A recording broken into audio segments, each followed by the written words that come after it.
When you are pursuing a one-bag life, you only have the essentials. That is also true when it comes to your tech items. That's why this video is all about the journey of pursuing a low-tech life while pursuing a one-bag life.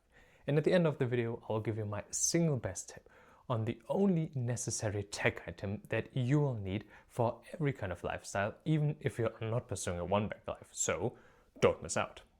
If you're new here, I'm Sven, just an extreme minimalist one-bag lifer with less than 100 possessions and the desire to live his whole life out of just one carry-on sized backpack. So if you end up liking the video, don't forget to subscribe and like, but most important, share a comment with your thoughts at the end of the video, check the weekly one-bag life community post, and join me on my journey towards a true one-bag life. But I would say, let's get started. How much tech do you actually possess and even use on a day-to-day basis? That is a question that I ask myself on a regular basis. And honestly, before I became a minimalist, then an extreme minimalist, and now a one-bag lifer, I had a lot of tech. TVs, consoles, tech for every kind of life situation that you could imagine. But as I started my journey towards minimalism, I sized down even on my tech items, and I'm now at the point where I want to pursue a low-tech life with as less tech as possible. But before we start talking about the journey of pursuing a low-tech life, let's make one thing very, very clear. Although I am pursuing the way, or I want to go on the journey towards a low-tech life, in my opinion, I have too much tech at the moment and I want to size down. But honestly, there are some things that I want to declutter, but are even very hard for me to declutter. For example, my tablet. I just don't want to have it, but I need it to make these videos because I hate editing on a phone. On the other hand, I have a beard trimmer that is electric or tech if you will consider it. And I would love to get rid of this thing for a manual beard trimmer, but I haven't found a good solution for that anyways. So even though I want to pursue that way, I'm still aware that I have technically a lot of tech for a person that wants to pursue a low-tech life. So this maybe as a little bit of a disclaimer before we start. The journey of pursuing a low-tech life often starts with realizing that today's age, in today's world, I would say, almost everything is electrified or is tech or is smart, and that don't necessarily need to be the case. So not everything in life needs to be tech, smart or electrified.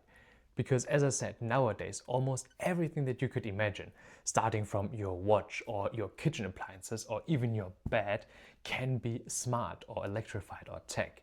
And realizing that not everything needs to be that way is most of the times the first step into pursuing the journey of a low-tech life.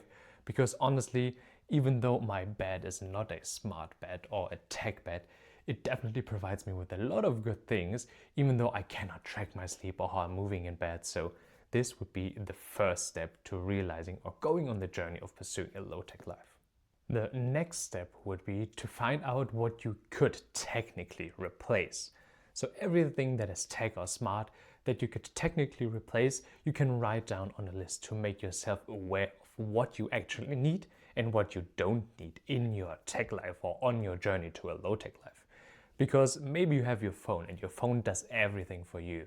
Your timer, your clock, your notebook. So it's one thing that combines a lot of things, which can be a good thing, but also writing down a list of manual things that can replace some of your tech is also a very good thing to make you aware of what you actually need. And maybe you don't need the high-tech bed. Maybe you don't need a smartwatch because you only look at your smartwatch to track your time, and a normal watch can do that as well. So just make yourself be aware of what actually tech means in your current situation and what you could replace with some more physical or some more manual things would be the next step. And when you have your list, it is definitely time to declutter some of your tech. So maybe you wrote down these smart lamps that you can change the color of your lamp, and you actually realized you never even did change the color. Or maybe you find some other things as well on your list that you think, okay, you have it electrified or smart, but you don't even use the smart functions. So the time to declutter would be to find these things on your list, put them into a box, and maybe, as I already mentioned in some of my other videos, don't declutter them right away. You put them in a box, put them away to a different place for maybe 30 days or a fixed amount of time, and then you actually realize if you really need these things or not. If you really need them, put them out of the box, use them again. But honestly, I would say most of these smart gadgets you definitely won't miss in your life because you only use a small fraction of what it actually can, or you thought it would be nice to have them and make your life a little bit better, but in the end you just use them for the purpose that you maybe, as I said, use a normal lamp for, that don't have the option to change the color. So find a way to put them out of sight and out of mind, and then you start realizing if you really need them. And if you don't need them, just declutter them, get rid of them in any kind of way, and that will make your life a step closer to a low-tech life. By now, every advice was more like a general advice to a journey to a low-tech life, which also applies to a one-bag life. But now we need to focus especially on a one-bag life, or your journey towards a true one-bag life, and that is the matter of size and weight of your tech.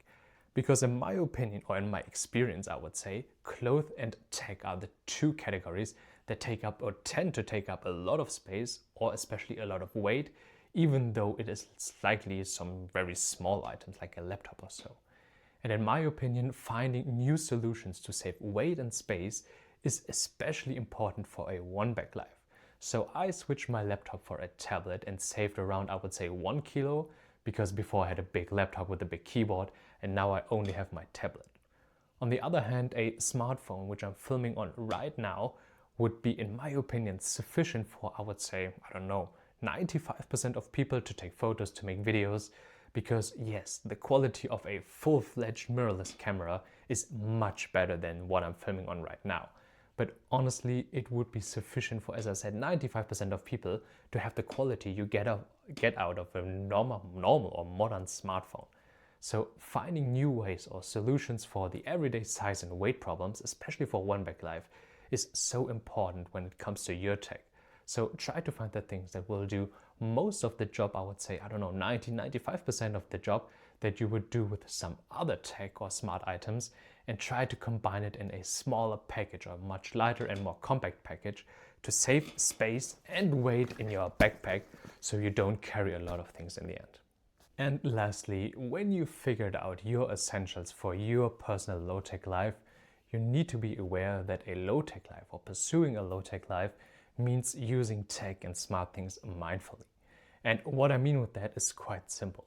Just because you size down maybe to one tablet or one phone in the end, doesn't mean you should spend all your time using that tech just because it's your only source of smart or interaction. You should be mindful that you use the tech that you have only for the intended purposes that you really wanted it to have. Because beforehand you decluttered or you wrote down a list what you can replace your tech with. So maybe you use your phone just for calling, texting, and maybe your alarm clock in the morning, but don't try to overuse it just because it's your single last item of tech that you might have. So using your tech mindfully is as important as sizing down on your tech when you want to pursue a low-tech life, especially for a one-bag life, because you can get really distracted really fast when you think, oh, my only tech advice is my phone or my tablet, so I will use it the whole day for everything. So in my opinion, that is not the case if you want to live a low-tech life. It's actually about living a life with less distractions and not shifting your distractions into another device or another thing. As you can see, pursuing a low-tech life for a one-bag life isn't as easy, but it's definitely worth it. At least for me it is. Because as I size down my possessions to only 4 things, or 4 smart or tech things, which is my razor, my microphone, which I'm having on right now, my tablet and my phone, gives me so much more freedom, especially from all the things that will distract me on my digital life or in my digital life, and gives me a lot of more space and room. I wouldn't say necessarily to breathe, but to give my attention and my energy to other things. That's why I think living a low-tech life or pursuing a low-tech life is so much rewarding, or a lot rewarding, if you can say that, I think.